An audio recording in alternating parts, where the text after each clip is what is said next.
ನೋಡಿ, ಇಲ್ಲೊಂದು interesting story ಇದೆ. ಕಳ್ಳತನದ ಕೇಸ್ನಲ್ಲಿ ಕಳ್ಳನೊಬ್ಬ ಕೋರ್ಟಿಗೆ ಹಾಜರಾಗ್ತಾನೆ.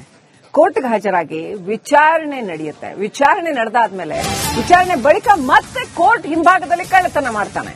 ಯಾಕಪ್ಪ ಅಂತ ಕೇಳಿದ್ರೆ, ಕೋರ್ಟ್ ವೆಚ್ಚ ಭರಿಸೋದಕ್ಕೆ ಮತ್ತೆ ಕಳ್ಳತನ ಮಾಡಿದ್ದಾರೆ. ರಾಜು ತಳವಾರ ಹಾಗೂ ಸಾಬಣ್ಣ ಕದ್ದರ್ಗಿ ಅನ್ನೋ ಕಳ್ಳರಿಬ್ರು ಮಾಡಿರ್ತಕ್ಕಂಥ ಕೆಲಸ ಇದು. ಪ್ರತ್ಯೇಕ ಕಳ್ಳತನ ಕೇಸ್ನಲ್ಲಿ ಚಿತ್ತಾಪುರ ಪೊಲೀಸರು ಇವರಿಬ್ಬರನ್ನು ಅರೆಸ್ಟ್ ಮಾಡಿದ್ರು. ಕಳ್ಳತನದ ಕೇಸ್ ಸಂಬಂಧ ಇವರಿಬ್ರು ಕೋರ್ಟಿಗೆ ಹಾಜರಾಗಿದ್ರು. ಕೋರ್ಟ್ ಅಲ್ಲಿ ವಿಚಾರಣೆ ಮುಗಿದ್ಮೇಲೆ ನೆಕ್ಸ್ಟ್ ಮತ್ತೆ ಇಮಿಡಿಯೇಟ್ ಆಗಿ ಕೋರ್ಟ್ ಹಿಂದ್ಗಡೆ ಹೋಗ್ಬಿಟ್ಟು ಅಲ್ಲಿ ಕಳ್ಳತನ ಮಾಡಿದ್ದಾರೆ. ಕಳ್ಳತನ ಯಾಕೆ ಮಾಡಿದ್ರಿ ಅಂದ್ರೆ ಕೋರ್ಟ್ ವೆಚ್ಚ ಭರಿಸೋದಕ್ಕೆ ಕಳ್ಳತನ ಮಾಡಬೇಕಾಯ್ತು ಅಂತ ಹೇಳ್ತಾ ಇದ್ದಾರೆ. ಸಿಸಿಟಿವಿ ದೃಶ್ಯಗಳು ಕೂಡ ಲಭ್ಯ ಆಗಿದೆ. ಕೋರ್ಟ್ ಹಿಂದ್ಗಡೆ ಹೋಗಿ ಮತ್ತೆ ಕಳ್ಳತನ ಮಾಡಿರ್ತಕ್ಕಂಥದ್ದು.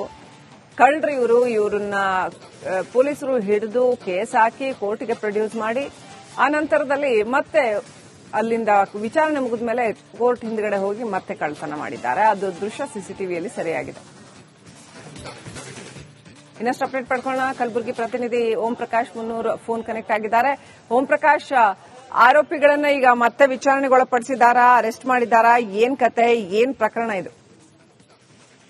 ಶ್ರೀಲಕ್ಷ್ಮಿ, ಕಳ್ಳತನ ಪ್ರಕರಣಕ್ಕೆ ಸಂಬಂಧಪಟ್ಟಂತೆ ಚಿತ್ತಾಪುರ ಪೊಲೀಸರು ಇಬ್ರು ಕಳ್ಳರನ್ನ ಬಂಧಿಸಿರುವಂತದ್ದು. ಅಂದ್ರೆ ಈ ಇಬ್ಬರು ಏನು ದೇವಸ್ಥಾನ ಕಳ್ಳತನ ಪ್ರಕರಣಕ್ಕೆ ಸಂಬಂಧಪಟ್ಟಂತೆ ಚಿತ್ತಾಪುರ ತಾಲೂಕಿನ ಶರಣಬಸವೇಶ್ವರ ದೇವಸ್ಥಾನ ಮತ್ತೆ ಕೊತ್ಲಾಪುರ ಯಲ್ಲಮ್ಮ ದೇವಿ ದೇವಸ್ಥಾನ ಕಳ್ಳತನ ಪ್ರಕರಣಕ್ಕೆ ಸಂಬಂಧಪಟ್ಟಂತೆ ರಾಜು ಮತ್ತೆ ಸಾಬಣ್ಣ ಅನ್ನುವಂತ ಇಬ್ಬರು ಆರೋಪಿಗಳನ್ನ ಬಂಧಿಸಿರುವಂತದ್ದು. ಬಂಧಿಸಿದ ಆರೋಪಿಗಳನ್ನ ವಿಚಾರಣೆ ನಡೆಸ್ತಾ ಇರುವಂತ ಸಂದರ್ಭದಲ್ಲಿ ಅವರಿಬ್ರು ಕೂಡ ಅಂದ್ರೆ ಈ ಕಳ್ಳತನ ಕೇಸ್ಗೆ ಸಂಬಂಧಪಟ್ಟಂತೆ ಕೋರ್ಟ್ಗೆ ಹಾಜರಾದಂತ ಸಂದರ್ಭದಲ್ಲಿ ತಾವು ಕಳ್ಳತನ ಮಾಡಿರುವಂತ ವಿಚಾರ ಕೂಡ ಒಪ್ಕೊಂಡಿರುವಂತದ್ದು. ಈ ಹಿಂದೆ ಕಳ್ಳತನ ಪ್ರಕರಣಕ್ಕೆ ಸಂಬಂಧಪಟ್ಟಂತೆ ಕೋರ್ಟ್ ನಲ್ಲಿ ಏನೋ ಒಂದು ಕೇಸ್ ನಡೀತಾ ಇರುತ್ತೆ. ಹಾಗಾಗಿ ಚಿತ್ತಾಪುರ ಅಂದ್ರೆ ನ್ಯಾಯಾಲಯಕ್ಕೆ ಹಾಜರಾಗೋದಕ್ಕೆ ಅಂತ ಹೇಳಿ ಬಂದಂತ ಸಂದರ್ಭದಲ್ಲಿ ನ್ಯಾಯಾಲಯಕ್ಕೆ ಹಾಜರಾಗಿ ನ್ಯಾಯಾಲಯದ ಹಿಂಭಾಗದಲ್ಲೇ ಇರುವಂತ ಅಂದ್ರೆ ಶರಣಬಸವೇಶ್ವರ ದೇವಸ್ಥಾನ ಏನಿದೆ ಆ ಒಂದು ದೇವಸ್ಥಾನಕ್ಕೆ ಹೋಗಿ ಅಲ್ಲಿ ಕಳ್ಳತನ ಮಾಡಿ ಎಸ್ಕೇಪ್ ಆಗಿರುವಂತದ್ದು. ಅಲ್ಲಿರುವಂತ ಒಂದಷ್ಟು ದುಡ್ಡು, ಬೇರೆ ಬೇರೆ ಹುಂಡಿಯಲ್ಲಿರುವಂತ ದುಡ್ಡನ್ನ ತೆಗೆದುಕೊಂಡು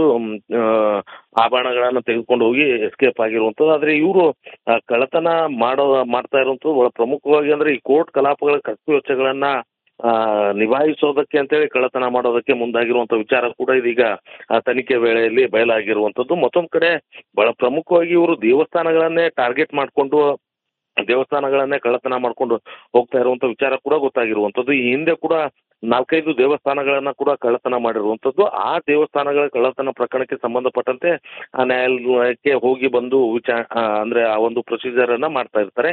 ಇದೇ ಸಂದರ್ಭದಲ್ಲಿ ಮೊನ್ನೆ ಕೂಡ 20ನೇ ತಾರೀಕು ಚಿತ್ತಾಪುರ ನ್ಯಾಯಾಲಯಕ್ಕೆ ಬಂದಂತ ಸಂದರ್ಭದಲ್ಲಿ ನ್ಯಾಯಾಲಯದಲ್ಲಿನ ಎಲ್ಲ ಕಾರ್ಯಕಲಾಪಗಳನ್ನ ಮುಗಿಸ್ಕೊಂಡು ನಂತರ ವಾಪಸ್ ಹೋಗ್ಬೇಕಾದ್ರೆ ಈ ರೀತಿಯಾದಂತ ಕೃತ್ಯ ಮತ್ತೊಂದು ದೇವಸ್ಥಾನವನ್ನ ಕಳ್ಳತನ ಎಸ್ಕೇಪ್ ಆಗಿರುವಂತದ್ದು. ಇದೀಗ ಚಿತ್ತಾಪುರ ಪೊಲೀಸರು ಇಬ್ಬರು ಆರೋಪಿಗಳನ್ನ ಬಂಧಿಸಿರುವಂತದ್ದು. Thank you Om Prakash, ಡೀಟೇಲ್ಸ್ಗಾಗಿ.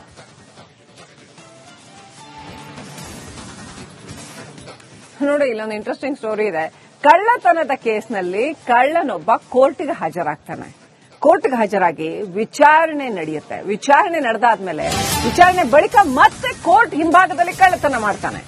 ಯಾಕಪ್ಪ ಅಂತ ಕೇಳಿದ್ರೆ, ಕೋರ್ಟ್ ವೆಚ್ಚ ಭರಿಸೋದಕ್ಕೆ ಮತ್ತೆ ಕಳ್ಳತನ ಮಾಡಿದ್ದಾರೆ. ರಾಜು ತಳವಾರ ಹಾಗೂ ಸಾಬಣ್ಣ ಕದ್ದರ್ಗಿ ಅನ್ನೋ ಕಳ್ಳರಿಬ್ರು ಮಾಡಿರ್ತಕ್ಕಂಥ ಕೆಲಸ ಇದು. ಪ್ರತ್ಯೇಕ ಕಳ್ಳತನ ಕೇಸ್ನಲ್ಲಿ ಚಿತ್ತಾಪುರ ಪೊಲೀಸರು ಇವರಿಬ್ಬರನ್ನು ಅರೆಸ್ಟ್ ಮಾಡಿದ್ರು. ಕಳ್ಳತನದ ಕೇಸ್ ಸಂಬಂಧ ಇವರಿಬ್ರು ಕೋರ್ಟ್ಗೆ ಹಾಜರಾಗಿದ್ರು.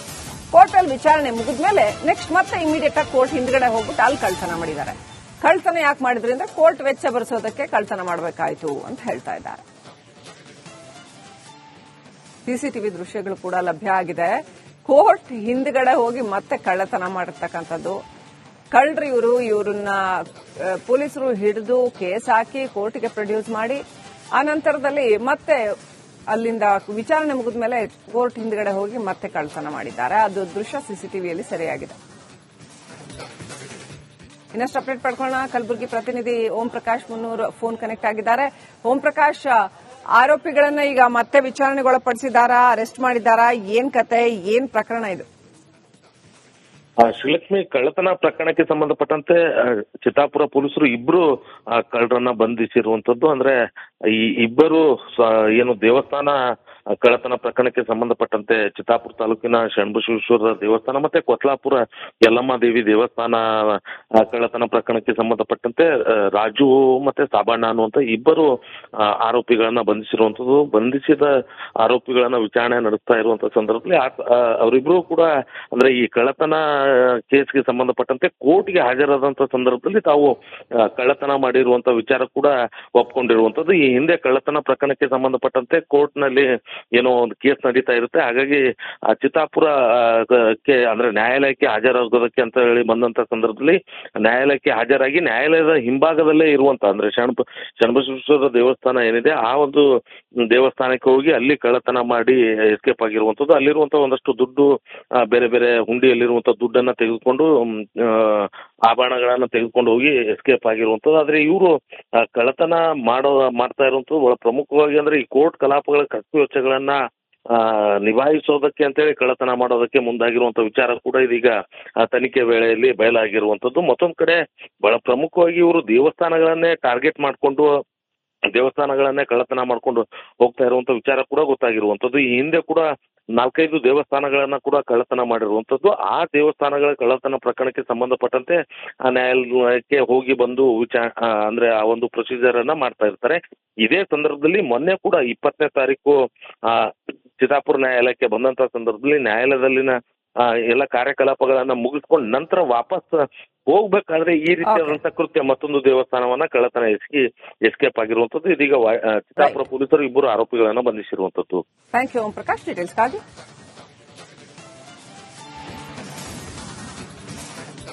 ನೋಡಿ, ಇಲ್ಲೊಂದು ಇಂಟ್ರೆಸ್ಟಿಂಗ್ ಸ್ಟೋರಿ ಇದೆ. ಕಳ್ಳತನದ ಕೇಸ್ನಲ್ಲಿ ಕಳ್ಳನೊಬ್ಬ ಕೋರ್ಟಿಗೆ ಹಾಜರಾಗ್ತಾನೆ. ಕೋರ್ಟ್ಗೆ ಹಾಜರಾಗಿ ವಿಚಾರಣೆ ನಡೆಯುತ್ತೆ. ವಿಚಾರಣೆ ನಡೆದಾದ್ಮೇಲೆ ವಿಚಾರಣೆ ಬಳಿಕ ಮತ್ತೆ ಕೋರ್ಟ್ ಹಿಂಭಾಗದಲ್ಲಿ ಕಳ್ಳತನ ಮಾಡ್ತಾನೆ. ಯಾಕಪ್ಪ ಅಂತ ಕೇಳಿದ್ರೆ ಕೋರ್ಟ್ ವೆಚ್ಚ ಭರಿಸೋದಕ್ಕೆ ಮತ್ತೆ ಕಳ್ಳತನ ಮಾಡಿದ್ದಾರೆ. ರಾಜು ತಳವಾರ ಹಾಗೂ ಸಾಬಣ್ಣ ಕದ್ದರ್ಗಿ ಅನ್ನೋ ಕಳ್ಳರಿಬ್ರು ಮಾಡಿರ್ತಕ್ಕಂಥ ಕೆಲಸ ಇದು. ಪ್ರತ್ಯೇಕ ಕಳ್ಳತನ ಕೇಸ್ನಲ್ಲಿ ಚಿತ್ತಾಪುರ ಪೊಲೀಸರು ಇವರಿಬ್ಬರನ್ನು ಅರೆಸ್ಟ್ ಮಾಡಿದ್ರು. ಕಳ್ಳತನದ ಕೇಸ್ ಸಂಬಂಧ ಇವರಿಬ್ರು ಕೋರ್ಟಿಗೆ ಹಾಜರಾಗಿದ್ರು. ಕೋರ್ಟ್ ಅಲ್ಲಿ ವಿಚಾರಣೆ ಮುಗಿದ್ಮೇಲೆ ನೆಕ್ಸ್ಟ್ ಮತ್ತೆ ಇಮಿಡಿಯೇಟ್ ಆಗಿ ಕೋರ್ಟ್ ಹಿಂದ್ಗಡೆ ಹೋಗ್ಬಿಟ್ಟು ಅಲ್ಲಿ ಕಳ್ಳತನ ಮಾಡಿದ್ದಾರೆ. ಕಳ್ಳತನ ಯಾಕೆ ಮಾಡಿದ್ರಿ ಅಂದ್ರೆ ಕೋರ್ಟ್ ವೆಚ್ಚ ಭರಿಸೋದಕ್ಕೆ ಕಳ್ಳತನ ಮಾಡಬೇಕಾಯ್ತು ಅಂತ ಹೇಳ್ತಾ ಇದ್ದಾರೆ. ಸಿಸಿಟಿವಿ ದೃಶ್ಯಗಳು ಕೂಡ ಲಭ್ಯ ಆಗಿದೆ. ಕೋರ್ಟ್ ಹಿಂದ್ಗಡೆ ಹೋಗಿ ಮತ್ತೆ ಕಳ್ಳತನ ಮಾಡಿರ್ತಕ್ಕಂಥದ್ದು.